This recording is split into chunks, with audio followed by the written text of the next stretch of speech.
Hello, and welcome back to Scanning for Intelligence. Today we're going to be doing something different from what is a biology. We're going to be going to the proficiency. What is a proficiency? Specifically, a biophysics proficiency. So this will be split up into about 3 different little sections. We're going to start with essentially the Central Dogma and a little bit about genes and other stuff. We're going to quickly cover the differences between archaeobacteria and eukaryotes, the sizes and general functional organelles, the genetic structure, DNA replication, RNA translation, transcription, the structure of amino acids and tRNA, the Lac Operator, and some VDJ recombination. So let's just dive right on in and get on into this. So first of all, you have the 3 domains, which are archaeobacteria and eukarya.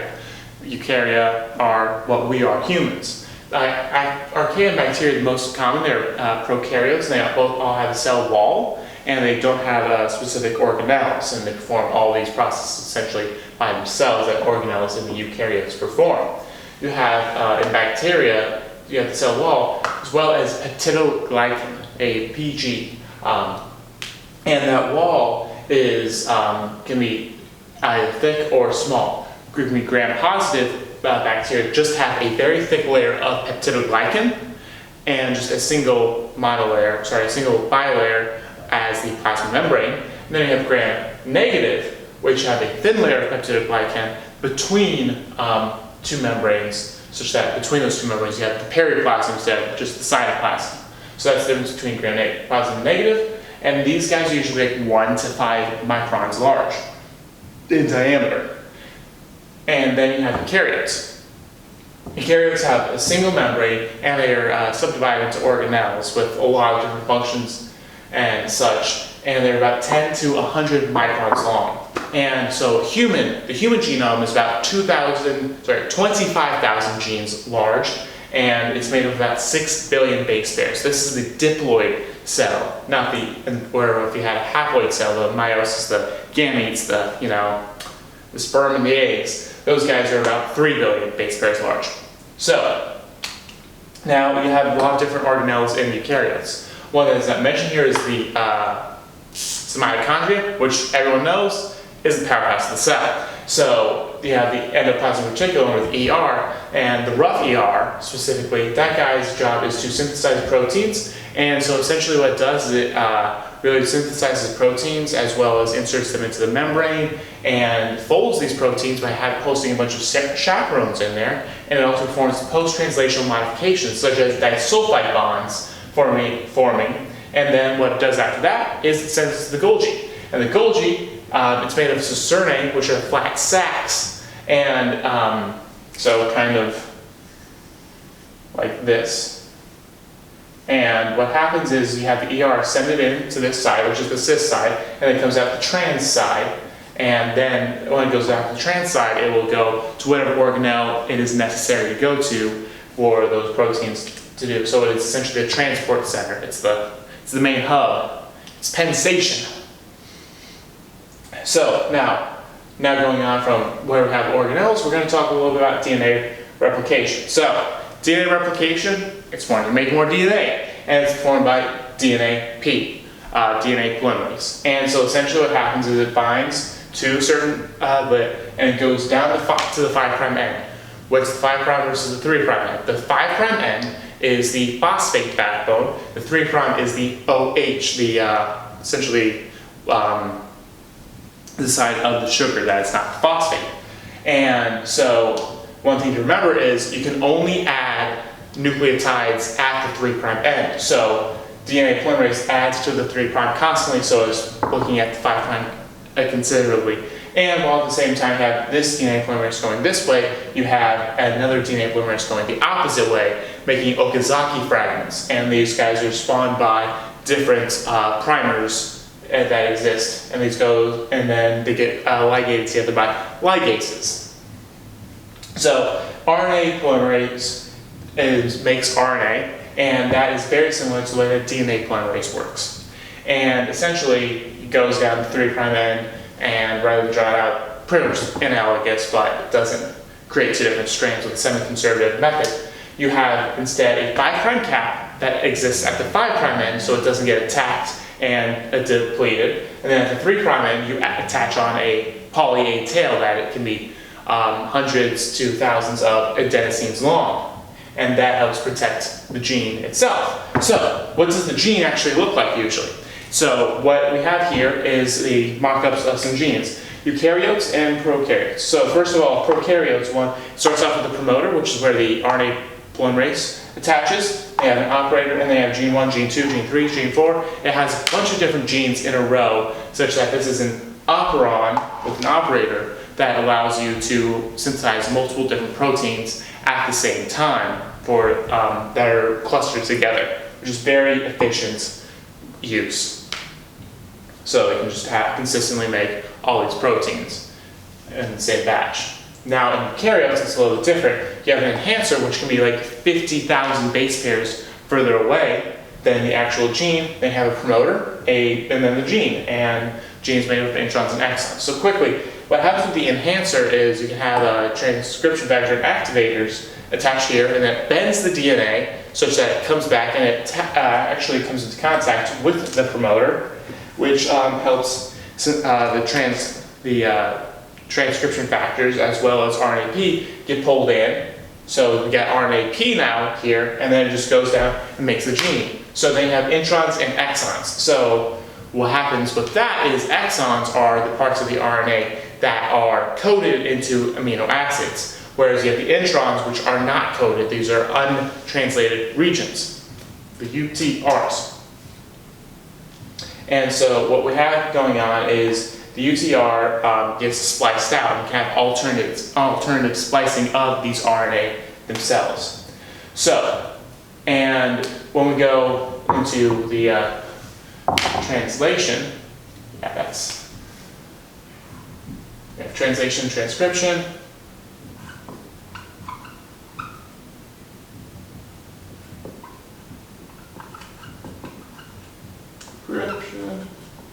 So one thing to remember is that you have transcription is the event of DNA to RNA, whereas translation is RNA to proteins. My apologies on that. So when we go from this mRNA into proteins, what we need to remember is there's quite a few different things that happen. Is that you need to have rRNA, which forms into a ribosome, as well as tRNA that gets inserted and adds on amino acids one at a time. So first of all, what is a tRNA? And this is a tRNA, a little mock-up. You have a 5' end and a 3' end, and a 3' end is where the amino acid is coupled on to the adenosine 76. You have a D-arm, the anticodon, variable loop, and the T loop. The T-arm, sorry.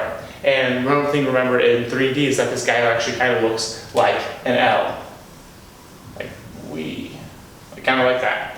And so, because of the way I drew this, the wobble pair is at this side, which is the pair that is not able, that is very much a lot less specific.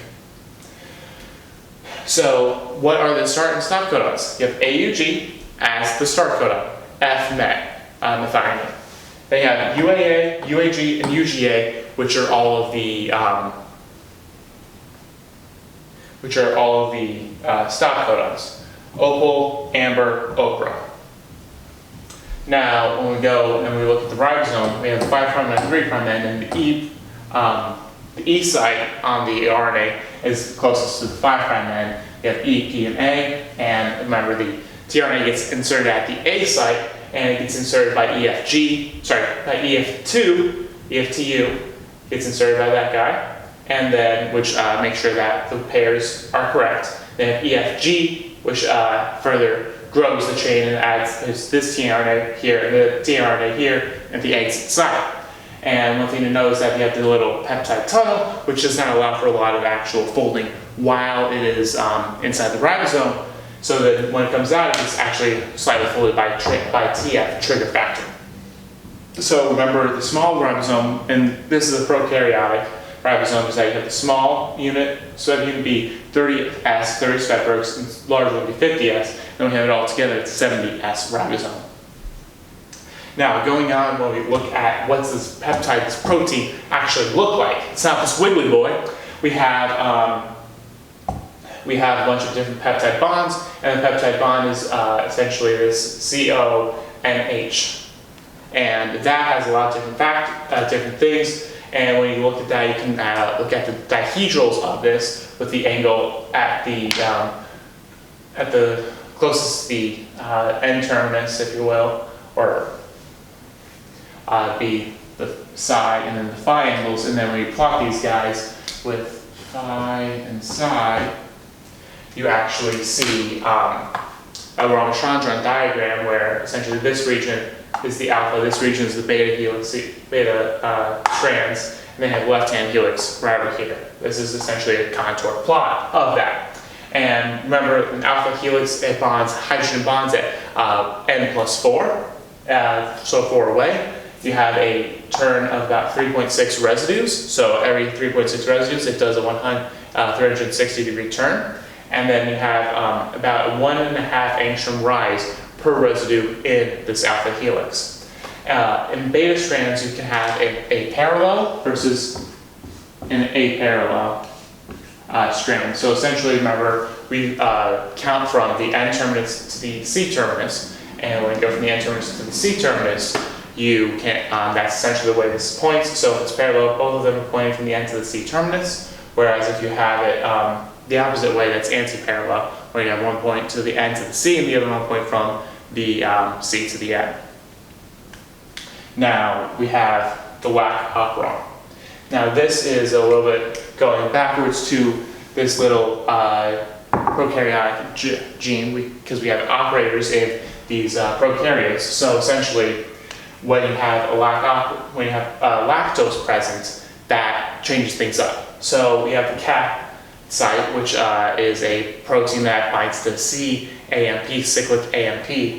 And you have promoter, where RNAP binds, and you have a repressor, which is where the operator will bind. So the repressor will stop RNAP if the repressor is native. And then you have the LAC-Z gene, the LAC-Y gene, and the LAC-A gene. So essentially, when lactose is present, you have C-AMP start to grow and grow and grow. When lactose isn't present, the repressor will bind to the operator because allolactose is present in the cell. So what do these genes do? Essentially, LAC-Z, the goal of LAC-Z is essentially to break down lactose into glucose and galactose. LAC-Y is a lactose symporter, so essentially it takes lactose into the cell alongside with the hydrogen, the proton gradients established for energy, which we'll discuss probably next time in this little review.